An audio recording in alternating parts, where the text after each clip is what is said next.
सोमदेवसूरी नीति वाक्य ग्रंथ में सप्तम परिच्छेद त्रयी समुद्देश्य प्रारंभ कर रहे हैं। और त्रयी समुद्देश्य को बहुत अच्छे समझना चाहिए। जो यथार्थ में ज्ञानी बनना चाहते हैं वे बड़ा ध्यान से सुना है। सिद्धार्थ सागर जी, सत्यार्थ सागर जी।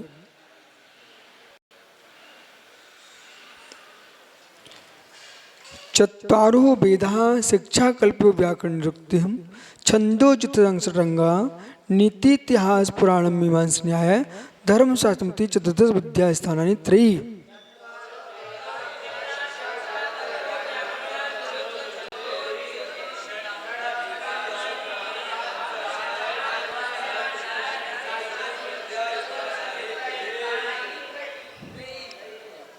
वे त्रयी क्या है? चत्वारो वेदा, चार वेद, प्रथमानुयोग, करणानुयोग, चरणानुयोग और द्रव्यानुयोग, ये चार जिन शासन में चार वेद हैं। ठीक है। वैदिक दर्शन में ऋग्वेद, यथर्वेद, सामवेद, आयुर्वेद, तो उन्होंने चार वेद कहे हैं। परंतु यहाँ उन वेदों की प्रधानता नहीं है। यह चार अनुयोग ही चार वेद हैं। अब उन वेदों में व्याख्यान जो है वो 6 अंग हैं। उनके अंग कितने हैं? शिक्षा, कल्पो, व्याकरण, निरुक्ति, छंद, ज्योतिष इति षट्रंगा, उसके 6 अंग हैं। तो नीति, इतिहास, पुराण, मीमांसा, न्याय, धर्म शास्त्र चतुर्दश विद्या स्थानानि त्रयी। अब सुनिए ध्यान से। तो 4 वेद हो गए, 6 अंग हो गए। अब 4 और 6 कितने हो गए? 10।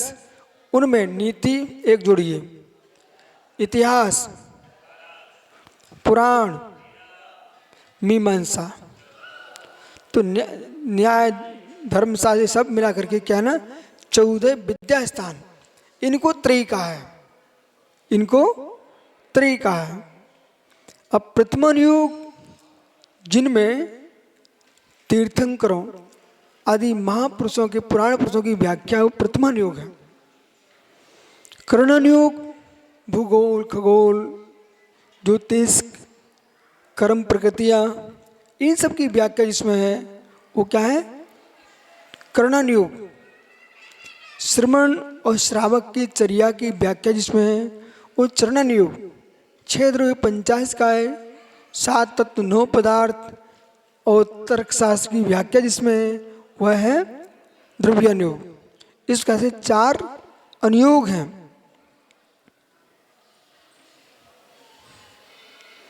इसमें विशेष श्रुतम सुहितम विदो दासं कलमसम हितोपदेशी वेदवाक्यम वेदोशी कृतं क्या भाग पुराणम धर्मशास्त्रम तथा यत बधोपदेशी इत्युगेयम धूर्त प्रणीत कृतम।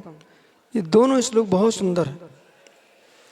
जहाँ पर निर्दोष अहिंसा धर्म का निरूपण, आचारंग द्वासंग श्रुत, शास्त्र की प्रथम नियोग आदि, उसे कृतांत वाणी समझना चाहिए। ये पापों का अंत करने वाली कृतांत वाणी है। और दूसरे प्रकार से जो प्राणी हिंसा के निषेध करने वाले शास्त्र में पुराण है, धर्म शास्त्र कहा जाता है। परंतु इसके विपरीत हिंसा को समर्थन करने वाले शास्त्रों धूर्तों की रचना समझना चाहिए, जिनमें अहिंसा की प्रोपणा है, वीतराग मार्ग का पोषण है, वो धर्म शास्त्र है। और जिनमें हिंसा को धर्म कहा जाता है, धूत, कीड़ा, मदरा आदि सेवन को पुण्य कहा जाता है, ये सब धूर्तों की लिखी पुस्तकें हैं। ये कोई शास्त्र संज्ञा को प्राप्त नहीं है। मांस खाने को प्रासादी माना जाता हो, शराब पीने को चिन्नामृत कहा जाता हो, ये सब धूर्तों की बातें हैं। ये यानी ज्ञानियों की बातें नहीं है। इस पर विशेष अपन क्रम से व्याख्यान करेंगे। एक ही सूत्र को आपको अभी लंबे रूप में समझना है। जो इन्होंने 14 विद्याएं बताई हैं उनको विशेष रूप से समझना है। क्या आगे विस्तार से समझाते हैं सब पूरा विषय। इस अध्याय को बहुत अच्छे से समझना, ठीक है। जैसे शिक्षा, स्वर, व्यंजन, क्रियाकांड, गर्भाधान संस्कारों का निरूपण करने वाले को शास्त्र को कल्प कहते हैं, ठीक है। शिक्षा किसे कहते हैं? जैसे स्वर, व्यंजन आदि उच्चारण जो बताने वाली विद्या को शिक्षा कहते हैं। धार्मिक अनुष्ठान, आचरण क्रियाओं का, गर्भाधान संस्कारों को निरूपण करने वाले शास्त्र को कल्प कहते हैं। ये कल्प है।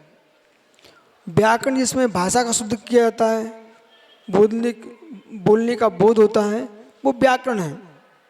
निरुक्ति जो शब्द है ना, योग रूढ़ी शब्दों की जो प्रकृति है, प्रत्यय आदि को विश्लेषण करके जो प्रकरण आदि के द्रव प्रयात्मक अनेक धर्मात्मक पदार्थों को निरूपण करने वाले शास्त्र को निरुक्त कहते हैं। छंद क्या है? जो पद्य रूप है, वर्ण मात्र छंद, वर्णात्मक छंद, ये छंदों के लक्षण निर्देश करने वाले ये छंद शास्त्र है। ज्योतिष, ग्रह, नक्षत्र गति, उसे विश्व में होने वाले शुभ अशुभ फलों का प्रत्येक कार्य के संबंधी शुभ समय को बताने वाली विद्या है, उसको ज्योतिर्विद्या कहते हैं। इस प्रकार से ये 6 प्रकार का वेदांग है। 6 प्रकार का ये वेदांग है।